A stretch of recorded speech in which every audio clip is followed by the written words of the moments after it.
Hello students, welcome back to TSJ Maths classes.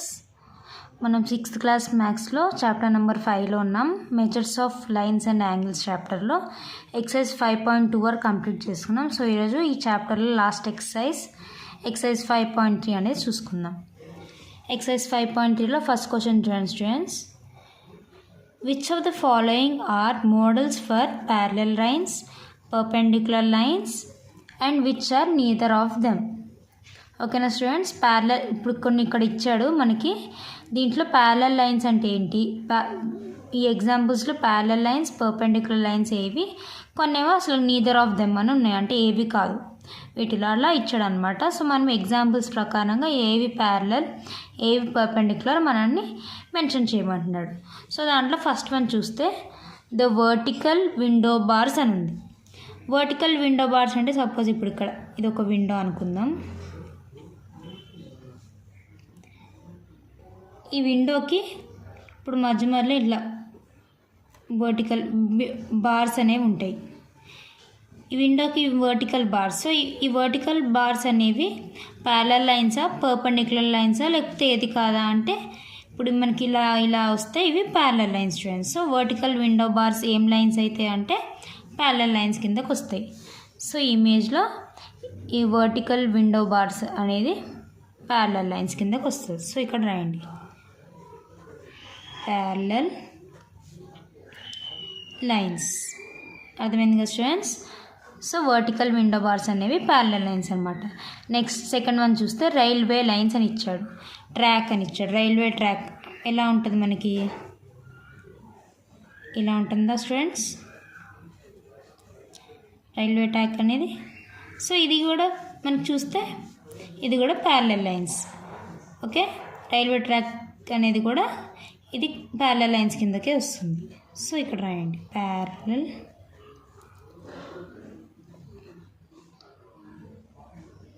Lines. Okay, అర్థమైంది కదా students?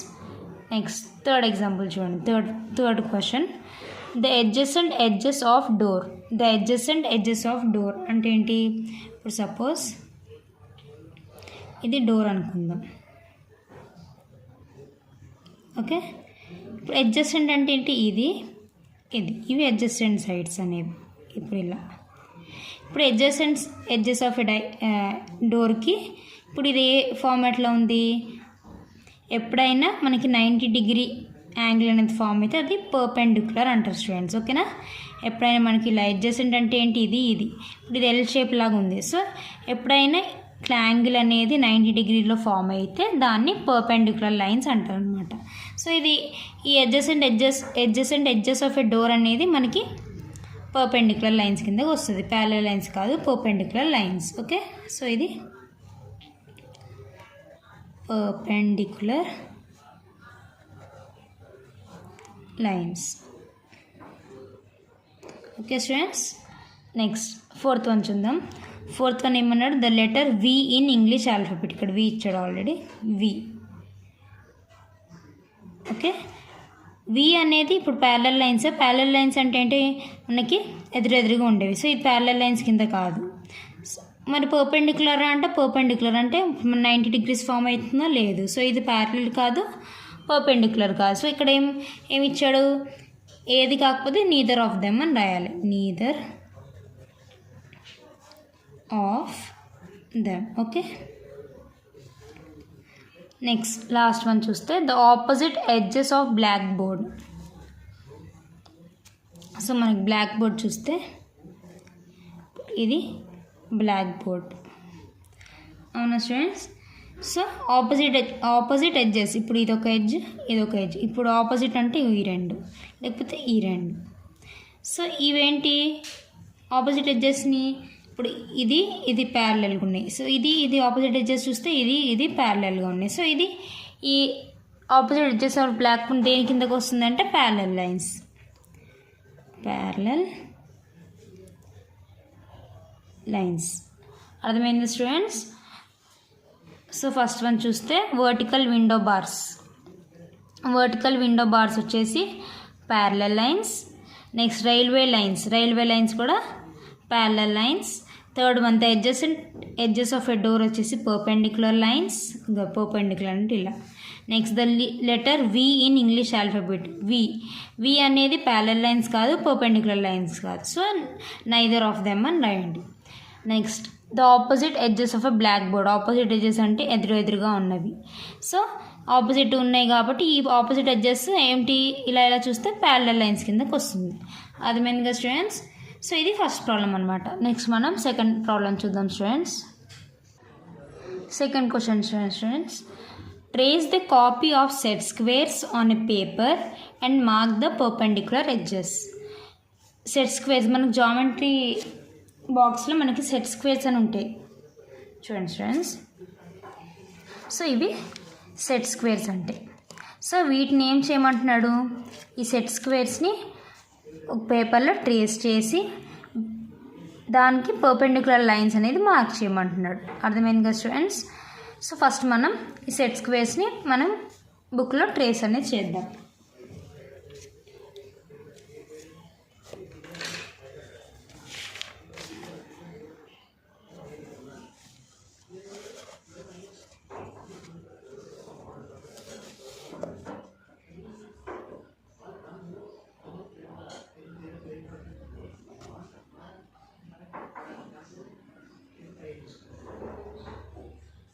పెట్టి దీని సేమ్ ఎలా ఉందో అలా డ్రా చేయండి స్టూడెంట్స్.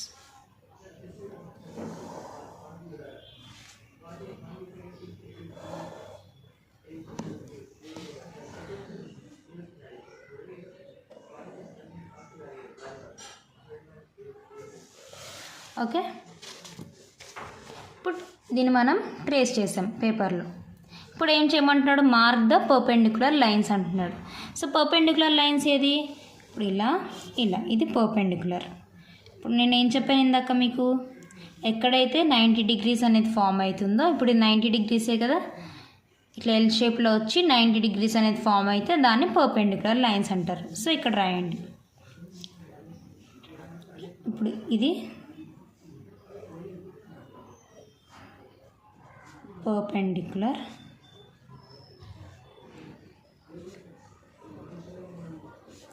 లైన్. ఓకే, అర్థమైంది కదా స్టూడెంట్స్. ఇప్పుడు ఇది ఇంకా ఇది perpendicular line with perpendicular edges. Next ఇంకో సెట్ స్క్వేర్ తీసుకోండి.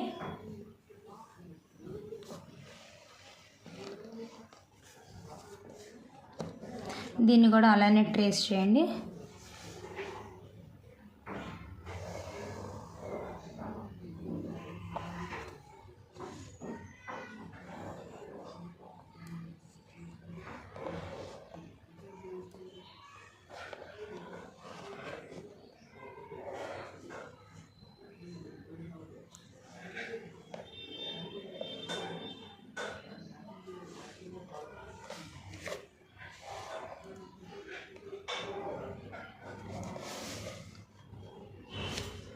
ఓకే స్టూడెంట్స్, మీకు కనిపిస్తుందా? సో దీన్ని కూడా మనం గీసుకున్నాం కదా. ఇప్పుడు దీంట్లో పర్పెండిక్యులర్ ఏది, ఇదన్నమాట. సో ఇలా గీసి, సో ఇది పర్పెండిక్యులర్. సో ఇక్కడ రాయండి perpendicular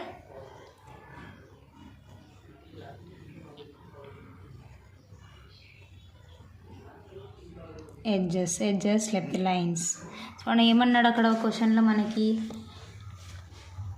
trace the copy of the set స్క్వేర్ని మనం కాపీ ట్రేస్ చేసాము.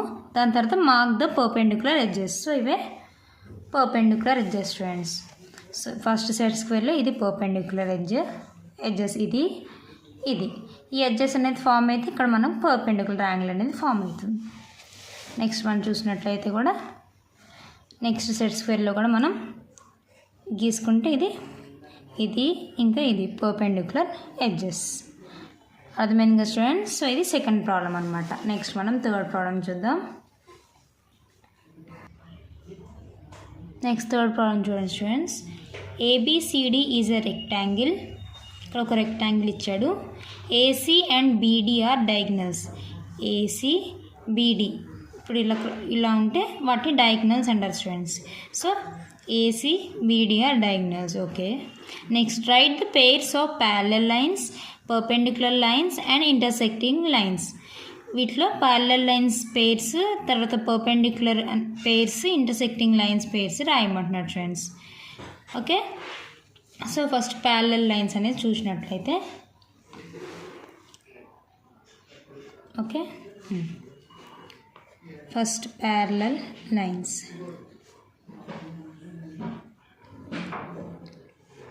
ఇప్పుడు ప్యారలల్ లైన్స్ చూస్తే స్టూడెంట్స్, ప్యారలల్ అంటే ఏంటి? ఎదురెదురుగా ఉన్నవి, ఆపోజిట్ ఉన్నవి.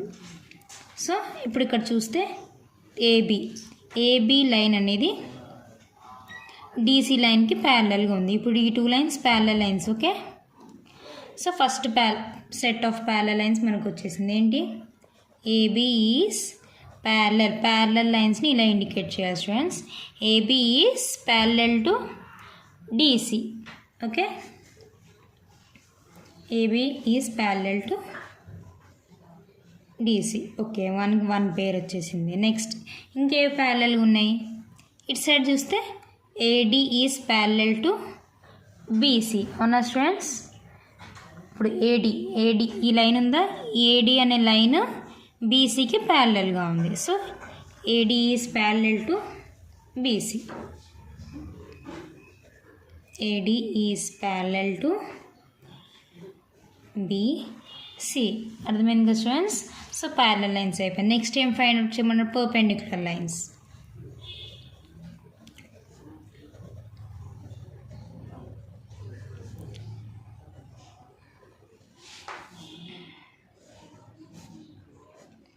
పర్పెండిక్యులర్ లైన్స్ అంటే ఏంటి? మనకి 90 డిగ్రీ యాంగిల్ అనేది ఫామ్ అవ్వాలి.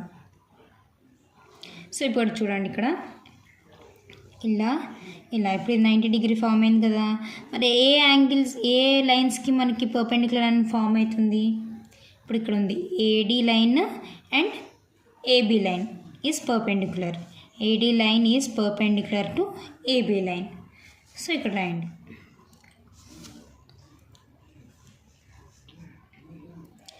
AD is perpendicular to AB. Okay students, ఇది ఒక వన్ పేర్. నెక్స్ట్ చూసిన పర్పెండిక్యులర్ని ఇలా ఇండికేట్ చేయాలి. Okay, AD is perpendicular to AB. Next చూసినట్లయితే ఇక్కడ ఇప్పుడు ఇది కూడా 90 డిగ్రీ ఫామ్ అవుతుంది కదా. So AB is perpendicular to BC.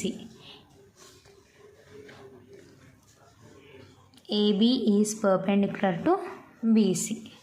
So ఇక్కడ AB is perpendicular to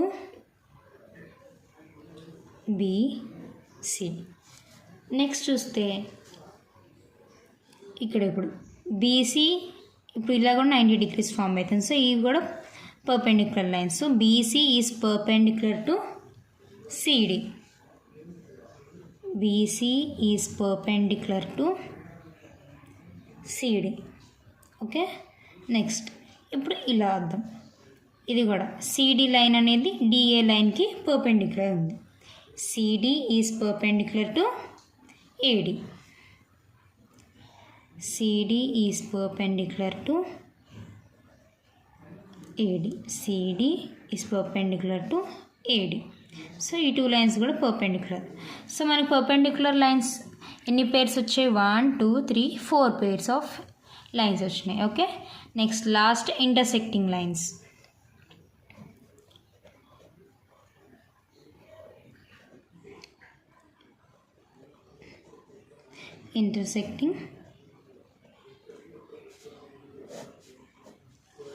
ఇక్కడ మీరు ఇంటర్సెక్టింగ్ లైన్స్ చూస్తే స్టూడెంట్స్, ఇంటర్సెక్టింగ్ అంటే ఏంటి?